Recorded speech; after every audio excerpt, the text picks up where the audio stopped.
Assalamualaikum warahmatullahi wabarakatuh. Perkenalkan, nama saya Ripaldi Alfasakur, MPM 22 10.021. Dari kelas A, saya sini akan melaksanakan tugas dari Pagani. Saya akan mempresentasikan metodologi penelitian agama, yaitu daftar isinya. Yang pertama, wahyu dalam paradigma penelitian ilmiah. Bab 6, sejarah pisau belah ilmu keislaman. Bab 7, metodologi penelitian agama. Kita bahas yang pertama-tama bab 5, wahyu dalam paradigma penelitian ilmiah. Dalam pengembangan metodologi penelitian agama dan ilmu agama, kita harus berpikir antisipatif, bukan reaktif.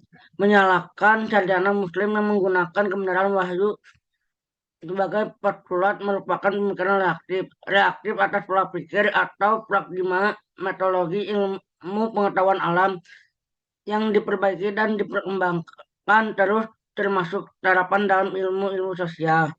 Sedangkan di benak para pakar ilmu sosial yang sekarang sedang dibingungkan bagaimana mendudukan nilai atau playus dalam paradigma positifisme yang melandasi pemikiran kuantitatif statistik. Mengapa kita harus mendahului pemikiran mereka dan bukan lari mengikuti kuda penghala yang sedang dibingungkan. Postulat dan premis mayor. Wahyu dalam paradigma studi ilmiah, pluralisme metodologi, metodologi kualitatif berlandasan positivisme plus metodologi kualitatif berlandasan fenomenologi dan etnometodologi. Kita bahas bab 6, sejarah pisah bedah ilmu keislaman. Tulisan mencoba mengangkat dua masalah yang mengangkut sejarah. Pertama, tentang pentingnya kedudukan pengetahuan sejarah, khusus sejarah muslim bagi kaum muslim. Kedua, mengenai kegunaan pendekatan dan analisis sejarah dalam mengkaji dan memahami ilmu-ilmu keislaman. Pentingnya mempelajari sejarah sesungguhnya cukup disadari oleh para pemikir Islam. Umar bin Khattab berpendapat bahwa tali tali pengikat Islam akan putus demi utus jika kaum muslim tidak mengerti sejarah zaman jahiliyah. Demikian juga Muhammad Abduh dengan gigih memperjuangkan agar sejarah selain filsafat dan ilmu hisab diajar perguruan Al-Azhar. Rumusan Ibn Khaldun tentang hakikat sejarah menjelaskan bahwa yang harus dipelajari adalah filsafat sejarah dan dengan melakukan krisis informasi. Cakupan ilmu sejarah memang sangat luas. Oleh karena itu, sejarah tidak hanya sekadar suatu sains seperti yang dikatakan oleh pada tahun 1959.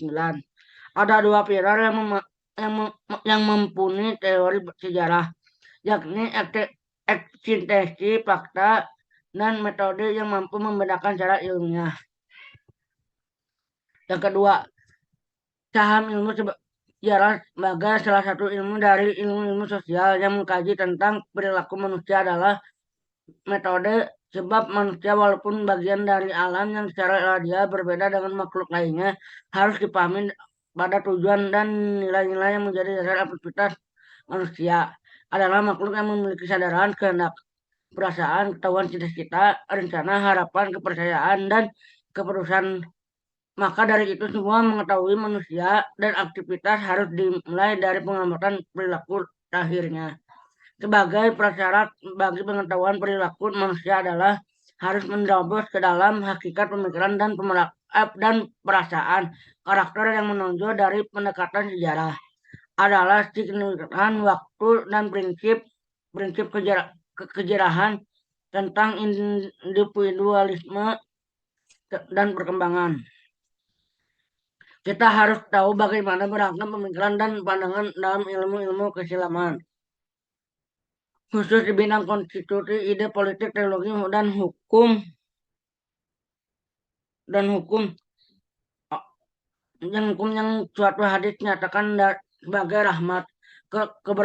Keberagaman ini telah terjadi pada awal sejarah muslim yang sampai pada kita telah mengalami proses perubahan. dan perkembangan yang berkesinambungan selama waktu yang kurang 13 atau 12 abad. Satu waktu yang cukup panjang diukur dengan usia satu generasi. Sebab abad keempat hijrah sampai ke waktu kita sekarang ini pada umumnya beragama. Yang pertama, konstitusi. Pemikiran di bidang konstitusi khusus dalam sistem pergantian kepala negara. Khalifah, Amirul Mukminin atau imam. Mencuat pada saat Rasulullah wafat. Kemunculan pemikiran di bidang ini adalah yang paling awal jika dibandingkan dengan pemikiran pada dua bidang lain, merupakan yang hal wajar. Dua, teologi. Pemikiran teologi mulai berkecamuk setelah kubu Ali terpecah menjadi dua, Syiah dan Khawarij, karena sifat pandangan kedua kelompok ini di diametral terhadap Ali, maka doktrin-doktrin teologis mereka terhadap masalah keimanan menjadi bertolak belakang. Tiga, hukum. Pemikiran tentang hukum telah dimulai sejak periode sahabat Rasulullah.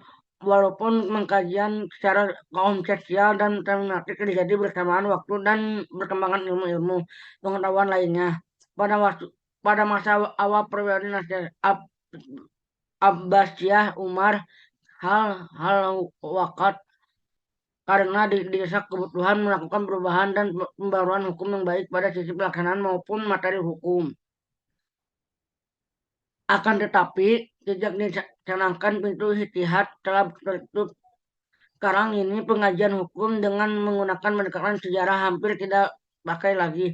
Bahkan pengetahuan sejarah dianggap tidak ada manfaatnya. Dalam pengkajian hukum, hukum yang dikaji oleh dengan menggunakan pendekatan dahlil, mendapat seorang pugapa diterima suatu hasil final tanpa perlu ditelaah latar belakang sejarah yang berperan sebagai faktor yang berinteraksi dalam proses kelahiran fatwa hukum itu. Bab 7, metodologi penelitian agama. Kalimat di atas adalah rangkaian pertanyaan yang diajukan Erwin Schneider ketika ia memulai tulisan tentang hubungan sains dan agama. Untuk menanyakan untuk untuk mempertanyakan itu, ia memberi jawaban yang tegas.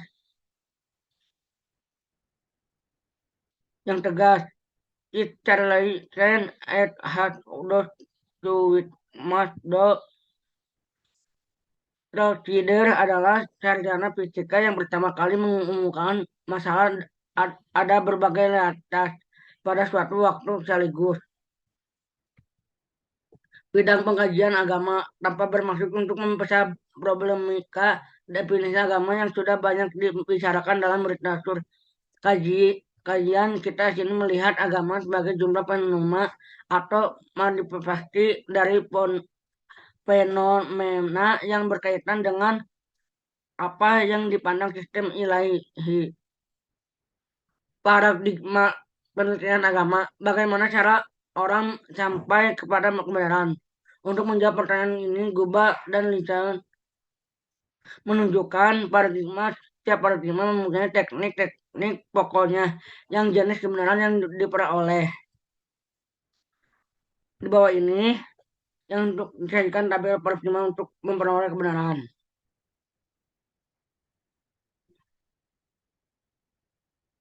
Prosedur penelitian ilmiah.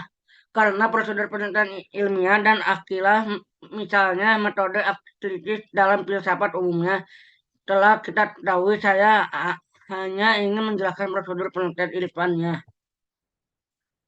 Sekian, terima kasih. Wassalamualaikum warahmatullahi wabarakatuh.